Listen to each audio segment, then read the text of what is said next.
Hello friends, আপনারা আছেন আপনাদের চ্যানেল অন ক্লাসরুমে। আজকে আমরা আলোচনা করব সিম্পল, কমপ্লেক্স এবং কম্পাউন্ড সেন্টেন্স সম্পর্কে। সিম্পল, কমপ্লেক্স এবং কম্পাউন্ড সেন্টেন্স খুবই দরকার পড়ে পরবর্তী সময়ে joining, splitting, transformation of sentence এবং ক্লজ জানার ক্ষেত্রে। এই তিনটি সেন্টেন্স সম্পর্কে জানতে হলে প্রথমে আমাদের দুটো জিনিসকে খুব ভালোভাবে জানতে হবে। সেটা হলো একটা ক্লজ এবং আর একটা ফাইনাইট ভার্ব। তাহলে চলুন প্রথমেই ক্লজ সম্বন্ধে একটু জেনে নিই। What is clause? Clause is a sentence within a large sentence. অর্থাৎ একটা বড় বাক্যের মাঝে একটা ছোট বাক্য হলো ক্লজ। কিন্তু আর একটা ব্যাপার আছে, সেটা কি? Containing A subject and a finite verb. অর্থাৎ সেই ছোট বাক্যটির মধ্যে কি থাকবে? একটা কর্তা এবং একটা সমাপিকা ক্রিয়া। অর্থাৎ বড় সেন্টেন্সের মধ্যে ছোট সেন্টেন্স থাকলেই হবে না, তাতে কর্তা এবং সমাপিকা ক্রিয়া, সমাপিকা ক্রিয়া অর্থাৎ ফাইনাইট ভার্ব থাকতে হবে। এই ফাইনাইট ভার্ব কি? চলুন আগে ওটা জেনে নিই, তারপর আমরা আবার ক্লজে আসছি। Finite verb. ফাইনাইট ভার্ব হলো সেই ভার্ব যে ভার্ব কি হয়? পার্সন বা নাম্বার অফ সাবজেক্ট এবং টেন্স এর পরিবর্তনের সাথে পরিবর্তিত হয়। তিনটে এক্সাম্পল এখানে দেওয়া আছে। প্রথমে দেখুন, আই রাইট এ লেটার। এখানে আছে কি? রাইট, অর্থাৎ রাইট এ V1 ফর্ম অর্থাৎ প্রেজেন্ট ফর্মে আছে। সেকেন্ডে দেখুন, এখানে সাবজেক্টটা চেঞ্জ হয়ে যাচ্ছে, আই থেকে হচ্ছে হি, তখন কি হচ্ছে? রাইটটা রাইটস হয়ে যাচ্ছে। অর্থাৎ আমরা কি দেখতে পাচ্ছি? পার্সন যখন চেঞ্জ হচ্ছে তখন ভার্বটা চেঞ্জ হচ্ছে। 3 নম্বরে দেখুন, যখন টেন্স চেঞ্জ হচ্ছে তখন কিন্তু আবার ভার্বটা চেঞ্জ হচ্ছে। এখানে আই রোট এ লেটার, এখানে পাস্ট টেন্সে হয়ে গেছে, তার জন্য ভার্বটাও চেঞ্জ হয়ে গেছে। অর্থাৎ দেখতে পাচ্ছি যে ভার্বটা পার্সন এবং টেন্স যখন চেঞ্জ হচ্ছে তখন সে চেঞ্জ হচ্ছে। তার জন্য এই ধরনের ভার্বকে আমরা কি বলতে পারি? Finite verb. চলুন আরেকবার ক্লজটা দেখি। ক্লজের ক্ষেত্রে আমরা কি বলেছি? যে একটা সাবজেক্ট, একটা ফাইনাইট ভার্ব লাগবে। ফাইনাইট ভার্ব তো আমরা জানলাম। নিচের এক্সাম্পলে দেখুন, এখানে দুটো পার্ট আছে সেন্টেন্সের মধ্যে, অর্থাৎ একটা বড় সেন্টেন্স যার মধ্যে আরও কিন্তু একটা ছোট সেন্টেন্স আছে দুটো। একটা হচ্ছে হি আস্কড, আর একটা আছে কি? Why I did not come. দুটো পার্টেই কিন্তু একটা করে ফাইনাইট ভার্ব আছে।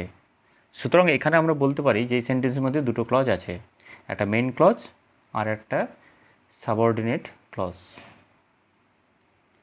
সেন্টেন্সকে স্ট্রাকচারের দিক থেকে আমরা 3 ভাগে ভাগ করতে পারি। স্ট্রাকচার অর্থাৎ গঠনগত দিক দিয়ে, অর্থাৎ বাক্যটা কেমনভাবে গঠিত হয়েছে, সে একটা সেন্টেন্সের মধ্যে আরও সেন্টেন্স আছে কি নেই, বা থাকলে তারা কেমন অবস্থায় আছে, তার উপর নির্ভর করে 3 ভাগে ভাগ করা হয়। একটা হচ্ছে সিম্পল সেন্টেন্স বা সরল বাক্য, আরেকটা হচ্ছে কমপ্লেক্স সেন্টেন্স বা জটিল বাক্য, এবং 3 নম্বর হচ্ছে কম্পাউন্ড সেন্টেন্স অর্থাৎ যৌগিক বাক্য। এবার চলুন আমরা প্রত্যেকটাকে ডিটেলসে আলোচনা করি। তার আগে অবশ্যই বলবো, চ্যানেলে অবশ্যই সাবস্ক্রাইব করবেন চ্যানেলটাকে যদি আপনাকে নিয়মিত শিখতে হয়, এবং অবশ্যই ভালো লাগলে লাইক প্রেস করবেন। সিম্পল সেন্টেন্স অর্থাৎ সরল বাক্য। সিম্পল সেন্টেন্স আমরা কাকে বলছি? যে সেন্টেন্সে একটা ফাইনাইট ভার্ব অর্থাৎ সমাপিকা ক্রিয়া বা একটা ক্লজ থাকছে। The sentence contains one finite verb আর ওয়ান ক্লজ। এই একটা ফাইনাইট ভার্ব, এবং আমরা যেহেতু ফাইনাইট ভার্ব সম্বন্ধে জেনে গেছি, সুতরাং আমাদের আর কোনো সমস্যা হওয়া উচিত নয়। প্রথমে দেখুন, you will get a job, একটাই মাত্র ফাইনাইট ভার্ব আছে। নাম্বার 2তে সি ওয়ান্টেড সাম ওয়াটার, এখানে ওয়ান্টেড একটাই ফাইনাইট ভার্ব। 3 নম্বরে কি আছে? He went to Dhaka to meet his friend, এখানে দুটো ভার্ব, একটা ওয়েন্ট আর একটা আছে মিট। কিন্তু এখানে দেখুন ফাইনাইট ভার্ব হচ্ছে ওয়েন্ট, কারণ ওয়েন্টটা পার্সন এবং টেন্সের সঙ্গে পরিবর্তিত হয়, কিন্তু মিটটা যেহেতু ইনফিনিটিভ লাগানো আছে টু, সুতরাং এটা কখনো চেঞ্জ হবে না। তাই আমরা দেখছি এই সেন্টেন্সে একটাই মাত্র ফাইনাইট ভার্ব আছে। সুতরাং আমরা বুঝতে পারছি সিম্পল সেন্টেন্স বোঝাটা খুব সহজ হয়ে যাচ্ছে আমাদের পক্ষে যদি ফাইনাইট ভার্বটা আমরা একটু লক্ষ্য করি। নাম্বার 2, কমপ্লেক্স সেন্টেন্স অর্থাৎ জটিল বাক্য। This sentence contains 2 or more clauses, one independent but the others dependent। অর্থাৎ এই ধরনের বাক্যে কী হয়, 2 বা তার বেশি ক্লজ থাকবে, একটি থাকবে ইন্ডিপেন্ডেন্ট অর্থাৎ স্বাধীন, এবং অন্যান্য ক্লজগুলি থাকবে ডিপেন্ডেন্ট বা অধীন অর্থাৎ স্বাধীনের উপরে তারা ডিপেন্ড করে থাকবে। এই যে ডিপেন্ডেন্ট তাকে আমরা সাবঅর্ডিনেট ক্লজও বলে থাকি। এই সেন্টেন্সে বলা হলো 2 বা তার বেশি ক্লজ থাকবে। আর একটা জিনিস লক্ষ্য রাখবেন, এই সেন্টেন্সে কী হবে, কিছু লিঙ্কার থাকবে, এই 2 ক্লজকে তারা একসঙ্গে কী করে জয়েন করে রাখবে। সেগুলি কী হতে পারে, দ্যাট, ডাব্লিউ যে সমস্ত ওয়ার্ডগুলো আছে, who, which, what, where, when, how, এছাড়া অ্যাজ, দো, বিকজ, ইফ এবং আরও কিছু আছে। তো আমরা যদি লিঙ্কারগুলোকেও লক্ষ্য করি তাহলেও কিন্তু আমরা সহজে বুঝতে পারবো, কারণ এটাও একটা চেনার পদ্ধতি যে লিঙ্কারগুলোকে দেখা।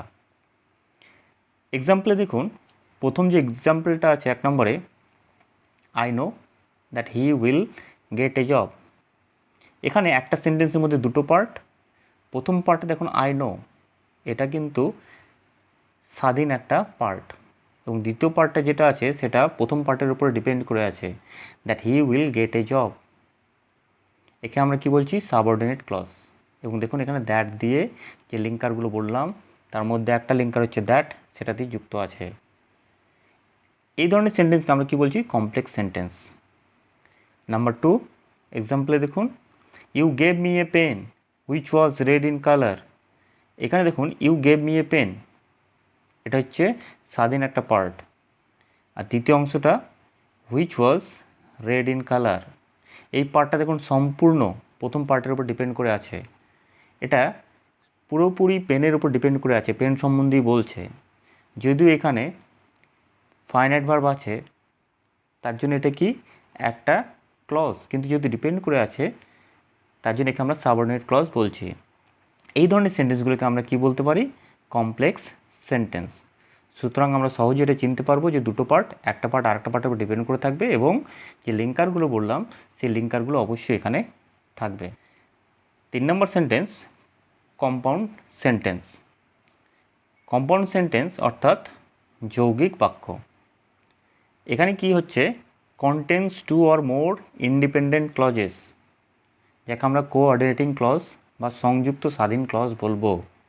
তার মানে একটি বাক্যের মধ্যে 2টি বা তার বেশি ইন্ডিপেন্ডেন্ট অর্থাৎ স্বাধীন ক্লজ থাকবে, কিন্তু তারা একে অপরের সঙ্গে যুক্ত থাকবে।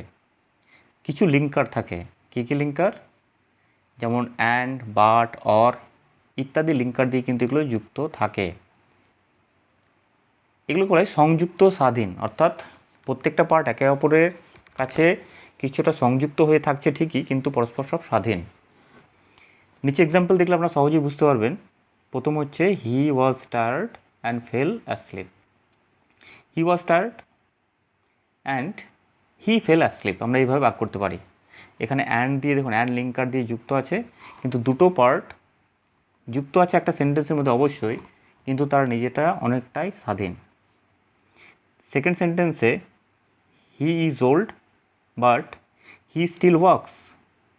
এখানেও আমরা দেখতে পারবো বাট লিঙ্কার, যে লিঙ্কারগুলো বললাম তার মধ্যে বাট লিঙ্কার দিয়ে যুক্ত আছে, এবং 2 পার্ট কিছুটা স্বাধীন হলেও যুক্ত আছে একে অপরের সঙ্গে, অর্থাৎ স্বাধীন যে সেন্টেন্স দুটো কিন্তু সংযুক্ত স্বাধীন তারা। সুতরাং আশা করি আপনাদের বুঝতে কোনো অসুবিধা হবে না। যদি আমরা লিঙ্কারগুলোকে দেখি এবং সেন্টেন্সের দিকে একটু লক্ষ্য রাখি, তা আমরা সহজেই আমরা বুঝতে পারবো কোনটা কম্পাউন্ড, কোনটা কমপ্লেক্স এবং কোনটা সিম্পল সেন্টেন্স। আশা করি আপনাদের অবশ্যই ভালো লেগে থাকবে। ভালো লেগে থাকলে অবশ্যই লাইক এবং শেয়ার করবেন, এবং নিয়মিত শেখার জন্য সাবস্ক্রাইব অবশ্যই করে নেবেন। ধন্যবাদ।